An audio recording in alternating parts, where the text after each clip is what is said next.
asked for. 3 months before your due date, the Secret Service sealed off an entire floor of George Washington University Hospital. Every door had an agent posted outside. Every corridor was blanketed with surveillance cameras. By the time you drew your first breath, that maternity ward had already been transformed into a fortress, and you hadn't even opened your eyes yet. Your father was elected while your mother was 6 months pregnant. That means before you ever learned to breathe on your own, a team of federal agents had already been vetted and assigned to keep you alive. The background checks those men and women passed were more rigorous than what most CIA officers ever face. Your first cry was captured by a photographer whose camera would later sell at auction for 6 figures. Within 3 hours of your birth, your name was trending on social media around the world. By the 4th day of your life, more people had seen your face than most celebrities reach in an entire career. None of this was your choice, and yet, 300 million people already had opinions about you. You grew up in a home with 132 rooms, 35 bathrooms, a bowling alley, a movie theater, and a basketball court. From the outside, the White House looks like a palace. Technically it is, but inside that palace, you could not simply walk out the front door. Every room had cameras. Every hallway had agents. At 6 years old, the Secret Service assigned you a code name. At first you thought it was cool, like something out of a spy movie. Then you understood what it actually meant. A group of men and women were prepared to step in front of a bullet for you. Not because they loved you, because it was their job. That was the moment you first truly understood what you were.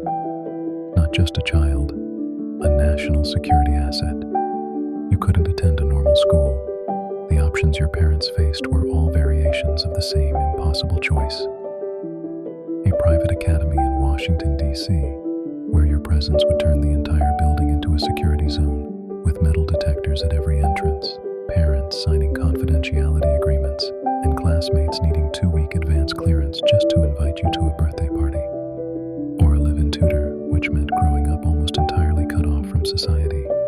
Or a prestigious boarding school, where the Secret Service would rent out the adjacent building and monitor every single social interaction you had.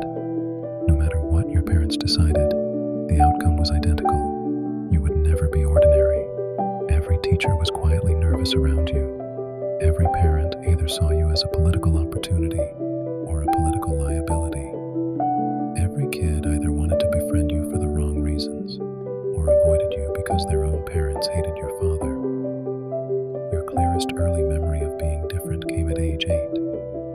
You were at a friend's house and casually repeated something your father had said at breakfast. Within 2 hours, it was a news story. Your friend's parents had recorded the conversation, not with any malicious intent. They were just excited.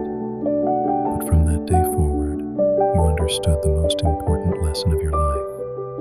Every word you spoke, every place you visited, rippled outward to people who weren't even in the room. There was no such thing as a private moment. By 10, your schedule was packed, not because you were a prodigy, but because state dinners required a small, well-dressed child standing at the president's side. When foreign heads of state arrived, you were expected to be present, tie perfectly knotted, smile flawlessly rehearsed, shaking hands with people who held the fates of nations. Your friends were playing video games. You were learning which fork to use so you didn't embarrass the entire Western world. Your father called it an education. You called it unpaid labor. At 13, you discovered Twitter. Your father had just made a major policy decision, and on impulse you searched your own last name. 40 minutes later, you were lying on your bedroom floor in the middle of a full existential crisis. You had just read things about your father,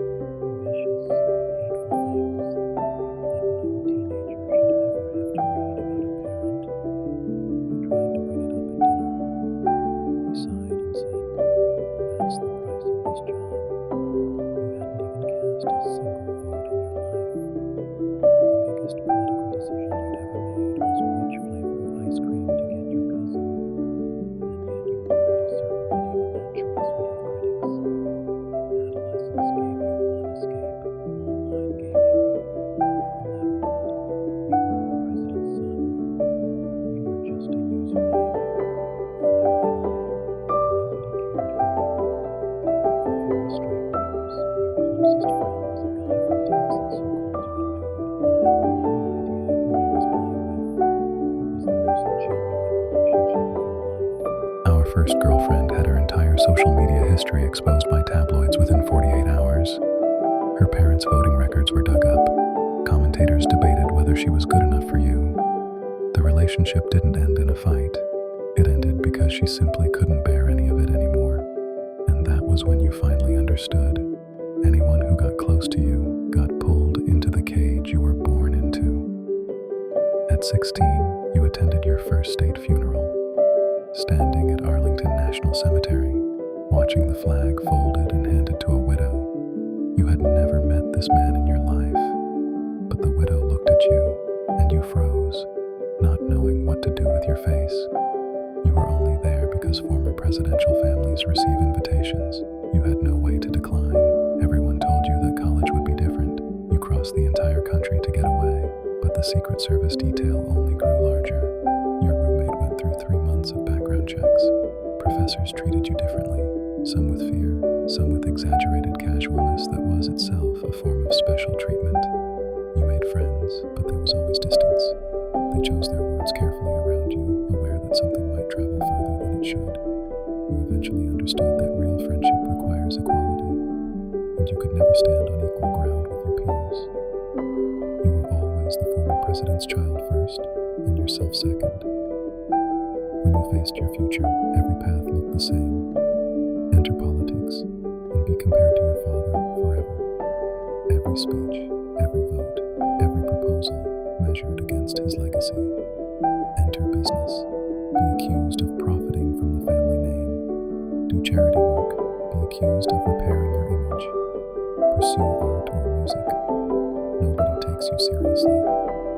Every road had already been defined by a name that wasn't entirely yours. And the cruelest joke of all, you couldn't even complain about it publicly, or you'd be labeled ungrateful. After all, the privilege you were born into is something most people can't even dream of. At 22, the Secret Service asked you an unexpected question. Your official protection was expiring. Going forward, continuation was entirely voluntary. You could keep the agents, or you could live alone. It was the first time in your life that anyone had given you a genuine choice about your own safety. You stood there and stared at the agent for a long moment. You said nothing, because you didn't know the answer. You had never once experienced what it felt like to walk out a door without someone watching. You decided to try. You rented an apartment in a city where no one was waiting for you. No agents at the door. No cameras in the hallway. For the first time in your life, you walked into a space that was entirely empty, inside and out. You sat on the floor because you hadn't bought furniture yet, and you waited for something to happen. Nothing did. And that was when you realized you had absolutely no idea how to be alone with silence. You had never learned. From the day you were born, there was always someone within 40 meters monitoring every room. The quiet was supposed to feel like freedom. Instead, it felt like an empty house you didn't know how to furnish. At 30, you met someone who didn't need you to explain yourself. A senator's daughter who had grown up sharing her own father with the entire country.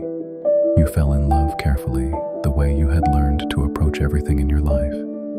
And there is one memory you have never told anyone. When you were about 6 years old, still living in the White House, you got up one night and crept downstairs.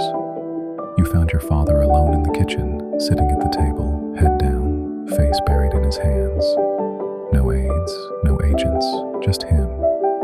You had never seen him like that before. He never let anyone see him break. You slipped back to your room and never said a word. Not because it was a secret, but because that image belonged only to you. It was the most honest thing you had ever seen of him. You are the president's child. You grew up in a house that belonged to an entire nation. You had a Secret Service code name before you were old enough to understand what it meant. You had a team of people willing to die for you who never truly knew you. At 22, they left, and you discovered you didn't know how to be alone. At 30, you still carry that name. It opens doors. It sets expectations. It defines you before you ever open your mouth. You have learned to live alongside it the way you once learned to live alongside the agents. accepting it as part of the environment without letting it become the whole of who you are. Maybe you'll enter politics someday, maybe you won't. Either way, every article ever written about you will begin with the same first sentence. You have lived every single day carrying a name you never chose, inside a story that began with your very first cry and has no ending in sight. This is your world. In every room you enter, you are the most recognized person present.